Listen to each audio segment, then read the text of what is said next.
کوئی ماں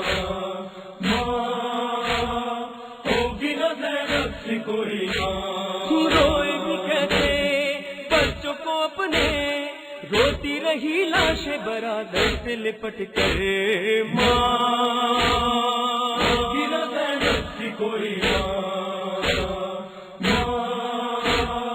ہوگی نہ زینب سی کوئی ماں.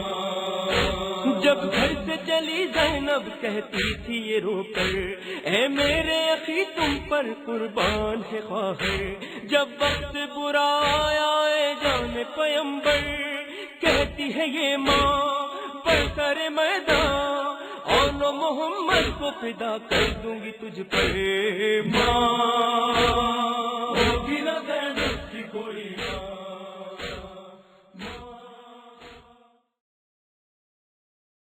الرحمن الرحيم الحمد لله الذي لا يبلغ مدحته القائلون ولا يحصي نعماءه العادون ولا يؤدي حقه المجتهدون. والحمد لله الذي من علينا بمحمد صلى الله عليه اللهم صل على محمد وآل محمد وبآله الطيبين الطاهرين المعصومين، واللعنة الدائمة على أعدائهم ومبغضيهم وغاصبي حقوقهم من ليلنا هذا إلى يوم الدين. أما بعد، وقد قال الله سبحانه تبارك وتعالى في الكتاب المجيد والفرقان الحميد: بسم الله الرحمن الرحيم. من عمل صالحا من ذكر أو أنثى وهو مؤمن فلنحيينه حياة طيبة ولنجزينهم أجرهم بأحسن ما كانوا يعملون. صلوات. اللهم صل على محمد وآل محمد. As I was requested that a few minutes be spent in English, I will continue, inshallah ta'ala, with whatever I said last night. But it is my habit that whenever I start a majlis, I first take one or two masail of fiqh and explain the masail, because unfortunately the tendency these days is that the masail of fiqh are not being taught, and even the common practice which we had of our ulama being requested to tell us masail of fiqh after namaz has also discontinued in most places. Not because the Maulanas do not want to, but because the namaz al-jamaat is not held. And when there is no namaz al-jamaat of Maghrib or Isha every night, the possibility of listening to any masail dwindles down to nil. The masala that I am going to explain tonight is definitely not concerned with namaz and wudu and tayammum, because I have a right to presume that we now know everything about it. If anyone has a problem about tayammum and wudu and ghusl, then of course they can always refer. But after having had the masail of namaz and tayammum and wudu explained for mimbar for nearly last 5 decades, I think we should now know how to perform wudu. What I am going to explain tonight is that the Prophet sallallahu alaihi wasallam repeatedly emphasized and explained the importance of writing your own will before you die.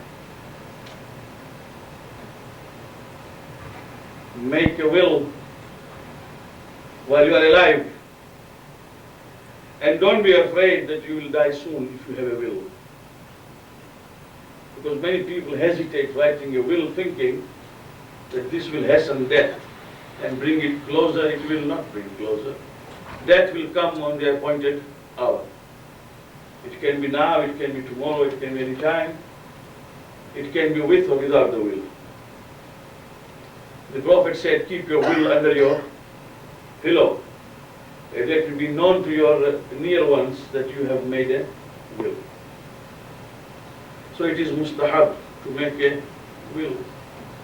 So much so that the Prophet said, whoever, a mu'min, dies intestate without having made a will, when he goes into the alam barzakh, that means between the qabr and qiyamah, he is a mu'min, but because of not having made a will, he will not have that blessing which a normal mu'min has in the qabr.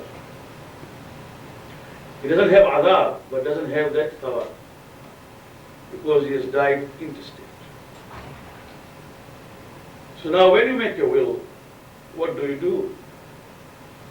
What I want to explain tonight is that we all Muslims have a right to make a will up to only 1/3 of the estate we leave, and no more. To make a will means to direct your heirs to deal with 1/3 of what you leave behind. There is no will in respect of the remaining balance. Islam has given you 1/3 of what you own after your death. More than that you do not own. Therefore, the wasiyah is called thuluth, or 1/3.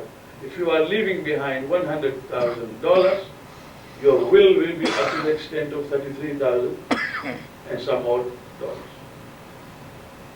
But there is another benefit in that. Will normally begins with one's own name, testifying one's own faith that I am dying a Shia Ithna Ashari, believer of Allah subhanahu wa ta'ala is the only one and only one God. Our Prophet's name is written as his messenger, and a believer in 12 Imams.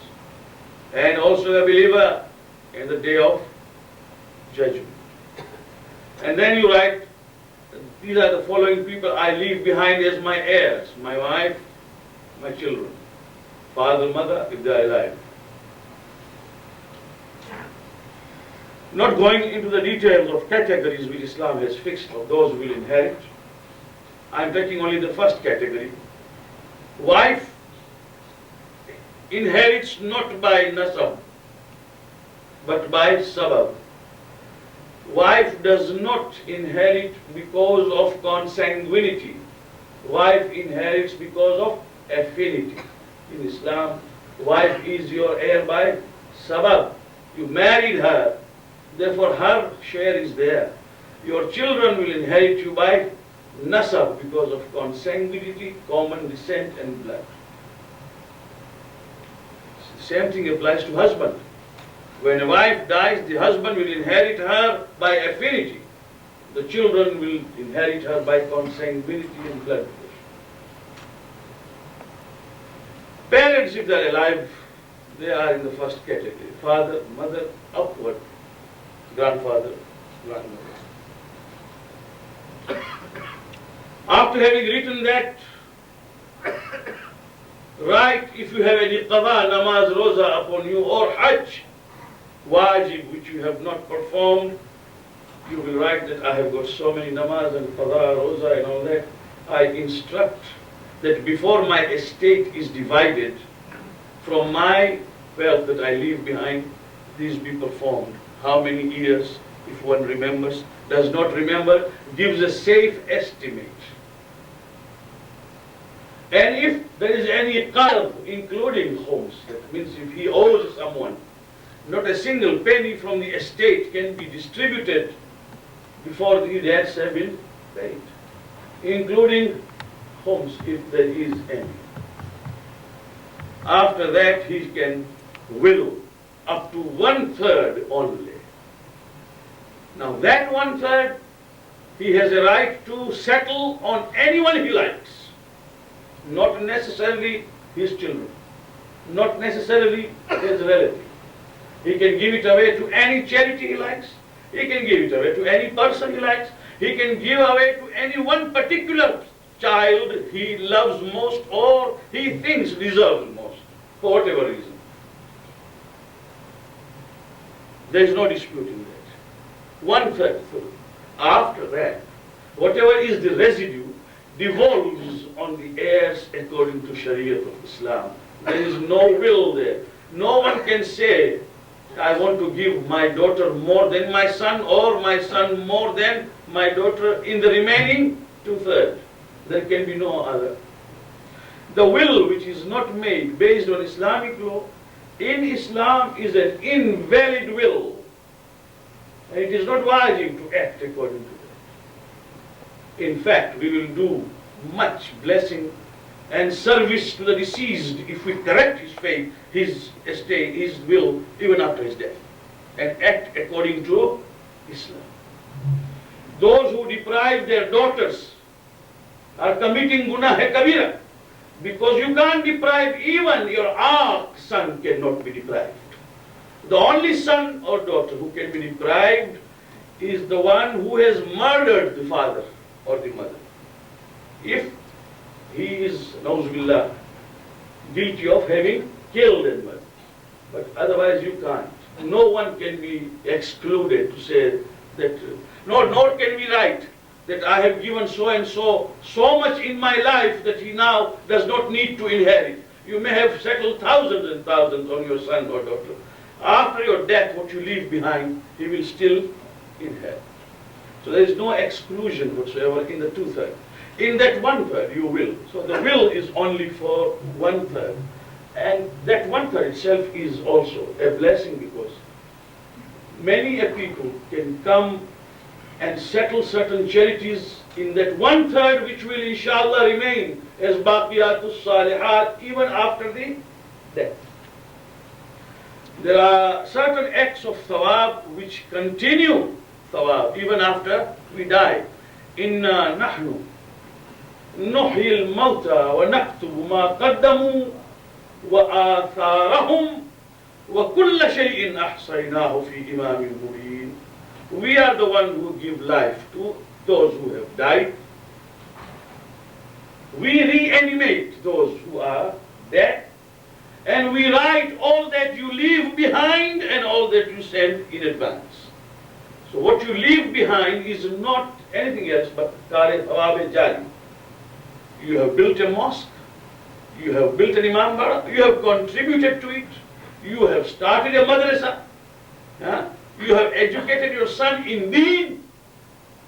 As long as he is capable of coming to your grave and read Surah Al-Fatiha correctly, or when the Jamaat Mukhi tells him to sit here and read Surah Yasin or Hadith Kisa, and he reads while you are in your grave, because you arrange for him to have learnt that, Thawab Jari is written in your Amal. Same way, these are the things which have got to be kept in mind, that this 1/3 of the will is an opportunity for us to make such a will and bequeath such a settlement and endowment which will give us thawab jari, inshallah ta'ala. I hope that there are people who are afraid even of talking about death. Ghalib used to say, मौत का एक दिन मुअय्यन है, नींद क्यों रात भर नहीं आती? The day of death is, of course, a predestined day. But still sometimes people have munjaro because they think that they will die. Whether you have munjaro or you don't have munjaro, one day, inshallah, you have to go. So there is nothing like, there is no need to have munjaro. One appointed hour, when it comes, إِذَا جَاءَ أَجَلُهُمْ لَا يَسْتَأْخِرُونَ سَاعَةً وَلَا يَسْتَقْدِمُونَ. So right, will. People say don't talk about will, because when I told some of my elders that do write a will, I just asked, have you prepared a will? He just looked at me and said, am I going to die? I said, if you will not die today, you will die tomorrow, but please do write. See, we are not expecting you to die. So there are 3 people who die very late. Unless Allah subhanahu wa ta'ala wants to invite them earlier. One is the person who writes his will. He has his life prolonged. Another is the person who gives ghusl. People are afraid even to enter ghusl khana. But if you give ghusl, Allah subhanahu wa ta'ala in His mercy prolongs your life. And the third one is what I want to say next now. Because when I say about masail fiqh, I also say one masail akhlaq. Because these are the things which we don't hear. The second thing with the Prophet sallallahu alaihi wasallam is what we say in Arabic, sila raham. Now raham here is not mercy. In Arabic, raham is not only pity or mercy. Here the word raham means the womb. Raham madar, womb of the mother. Sila raham means to make amends, or rather to mend the relationship or to maintain the relationship with those of your relatives with whom you are connected by blood, consanguinely. What does he mean by that? The Prophet said that brother and brother, brother and sister, parents and children, and then those relations which are established by blood, common parenthood, ancestors are common. That means relationship are of 2 types. As I said, nasabi and sababi. By affinity, that means by marriage. You may marry into a family which may not be related to you. After marriage, you become related. That is not nasab, that is sabab. Nasab is when we are joined by blood. This is called by raham, by womb. Somewhere there was a grandmother, and we were all connected to the grandmother, and we descended from there. Of course, then there is bifurcation, and of course there are so many cousins, but we are joined by blood. The Prophet said, don't sever, don't cut off the relation with your raham. That means even if your brother does not talk to you, you talk to him. If he doesn't reply to your salam, yet give him salam. You don't cut off, even if he cuts it off. You try to make amends.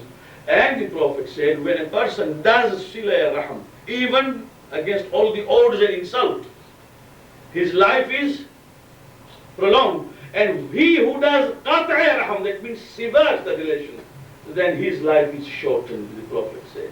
Now, this is something why I insist on this. When the Prophet said something, he always spoke according to the times in which he lived.